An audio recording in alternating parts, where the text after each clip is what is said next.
اگلا سوال ہے کہ ڈرماٹائٹس کے لیے سورائنم دوائی دینی چاہیے یا سلفر دوائی استعمال کرنی چاہیے؟ دیکھیں جی، یہ ایگزیما کے لیے جو ہیں دوائیں، یہ مختلف دوائیں کے لیے استعمال ہوتی ہیں، ہر ایک کے لیے ایک دوائی نہیں ہے۔ سورائنم دے کے اگر سورائنم 1000 یا 10,000 کی خوراک کھا لیں تو اس سے یہ ہوگا کہ جتنا بھی ایگزیما اگر دبا ہوا ہے وہ باہر جلد پہ آ جائے۔ اگر وہ جلد پہ آ جائے وہ چند دن تکلیف تو ہوگی، لیکن پھر ایسا ٹھیک ہوگا کہ دوبارہ ہوگا نہیں انشاءاللہ۔ اس کے بعد آپ گریفائٹس 200، CPR 200 اور میڈورائنم 200 صبح دوپہر شام کھانا شروع کریں تو آہستہ آہستہ اللہ کے فضل سے یہ آپ کا ایگزیما ٹھیک ہو جائے گا۔ اور آپ نے کم از کم 12 دن نہانا نہیں۔ جب یہ آپ نے دوائیں کھانی ہیں تو آپ نے نہانا نہیں ہو ان دنوں۔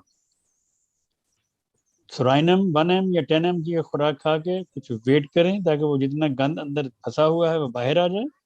جب وہ باہر آ جائے پھر آپ روزانہ صبح گریفائٹس پہلے کھائیں، 10 منٹ بعد CPR کھائیں، 10 منٹ بعد میڈورائنم کھائیں، اسی طرح دوپہر کو، اسی طرح شام کو 3 دفعہ، 3 دن میں 3 دفعہ یہ تینوں دوائیں 200 میں کھائیں تو اللہ تعالیٰ کے فضل سے آپ کو یقینی فائدہ ہوگا۔ یہ نسخہ بھی میرے محترم ڈاکٹر ظہیر الدین بابر صاحب نے مجھ سے شیئر کیا تھا۔ انہوں نے کہا تھا کہ اس نسخے سے انہوں نے بہت سارے لوگوں کو اللہ تعالیٰ نے شفا دی ہے، تو آپ بھی یہ آزما کے دیکھیں۔ تو میں نے کہا ٹھیک ہے، میں دیتا ہوں، ویسے گریفائٹس تو میں دیتا ہوں، ابھی تھوڑی دیر پہلے بھی میں نے گریفائٹس کسی کو بتائی تھی۔